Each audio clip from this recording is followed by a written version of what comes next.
moins de voitures sur les routes, moins de production, moins de pollution, moins d'activité. Déjà pour nous stopper, si nous étions dans de l'activisme, et pour moi ça pourrait être le cas parfois, et pour qu'on puisse s'arrêter et contempler les merveilles de sa création, les oiseaux qui chantent, les arbres qui sont là pour nous aider à respirer, et Dieu se glorifie à travers sa création, et on n'a pas besoin de changer de pays pour le voir. Ça peut être dans les choses simples comme une prairie avec des moutons. Dieu veut peut-être nous dire stop, arrête-toi et contemple les bénédictions que je te donne chaque jour et sois reconnaissant des choses simples. Et ça, c'est vraiment merveilleux pour moi de pouvoir le savoir. Le savoir et se le rappeler.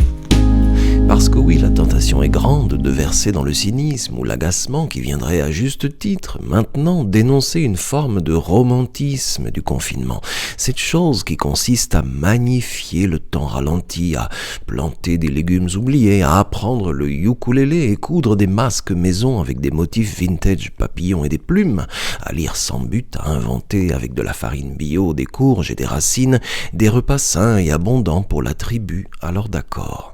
Et pendant ce temps-là, on oublie tout, c'est ça. Pour Alex, justement non. Puiser l'émerveillement simple dans la Bible, c'est ancrer un point de reconnaissance fort pour tout, le splendide et l'indicible, la joie, le laid et l'horrible. Sa femme Marine est infirmière, elle est restée longtemps en unité Covid dans l'effroi de cette brutale mortalité. Je lui demande ce qu'il pense quand il pense à Marine, là, maintenant. Eh bien, je suis très fier d'elle. J'essaie de l'encourager au quotidien. J'essaie que quand elle rentre du boulot, on puisse discuter de ce qu'elle a vécu dans la journée. Parce que c'est vrai qu'elle vit des choses difficiles en ce moment, surtout quand elle était dans le service des Covid-19 à l'hôpital et qu'elle devait s'occuper des malades. Elle voyait vraiment des choses horribles du haut de son jeune âge. Et c'était pas facile pour elle de voir des morts tous les jours, etc. Maintenant, elle est dans un centre pour personnes âgées, toujours en tant qu'infirmière. Et la situation est la même, un peu plus calme, mais c'est toujours cette atmosphère qui est présente. Et on prie beaucoup pour ça, on essaye de décharger tout ça à la croix.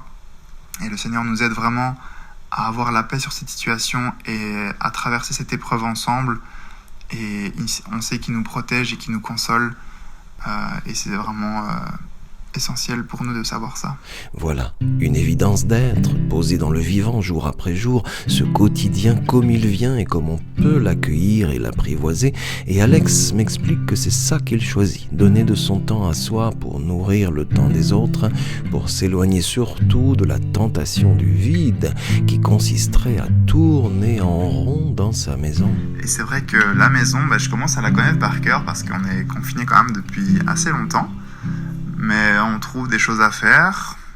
Je suis animateur dans beaucoup d'associations de jeunesse, donc on essaye d'occuper nos jeunes avec des jeux, avec des études bibliques, avec des clubs en live sur Instagram, sur les réseaux sociaux, etc. Donc ça passe vraiment beaucoup le temps et c'est vraiment chouette de pouvoir garder contact avec les jeunes. Les ressources sont la capacité de s'adapter avec souplesse aux crises afin de trouver des solutions pour résoudre les défis imprévus. La réponse désigne la capacité de se mobiliser rapidement face aux crises. Le rétablissement, c'est la capacité de retrouver un degré de normalité après une crise ou un événement. Trouver des ressources, une réponse et un point de départ pour le rétablissement de nous nécessaire après la sidération. Alex me dit que tout ça, il le trouve dans la Bible au quotidien. Alors la Bible est inspirante dans chaque situation de ma vie et celle-ci en particulier me rappelle que Dieu est souverain et peut-être qu'il est en train de prendre un peu sa télécommande et de mettre en pause nos activités pour que la planète puisse respirer. Et ça me fait penser à ce chapitre 37 de Job, qui dans ma Bible est intitulé « La grandeur de l'œuvre de Dieu ». Et il dit par exemple au chapitre 37, verset 6, « Car il dit à la neige de tomber sur la terre, et il commande aux pluies, même aux pluies torrentielles », donc on parle bien sûr de Dieu. Verset 7, « Il paralyse ainsi l'activité humaine, afin que tous les hommes sachent que c'est bien là son œuvre. » Et plus loin, il parle à Job et il dit « Écoute cela, Job, arrête-toi et réfléchis aux merveilles de Dieu. » Et ça me fait penser vraiment à ce verset-là en disant « Alex, arrête-toi, arrête tes activités un petit peu et contemple, reviens à l'essentiel, recontemple ce qui est autour de toi.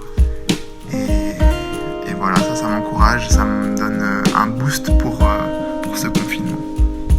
En temps de crise, l'homme a toujours tendance à revenir vers la nature.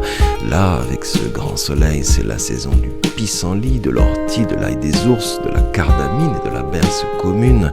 Tous ces trucs qui ressemblent à des mauvaises herbes mais qui n'en sont pas. L'émerveillement, c'est cet autre truc simple, c'est ce que dit Job au verset 5 de ce même chapitre. Dieu nous fait aussi voir des choses extraordinaires, des choses grandes qui nous dépassent, ces mêmes choses qui en vrai nous boostent et nous donnent du courage, ouais.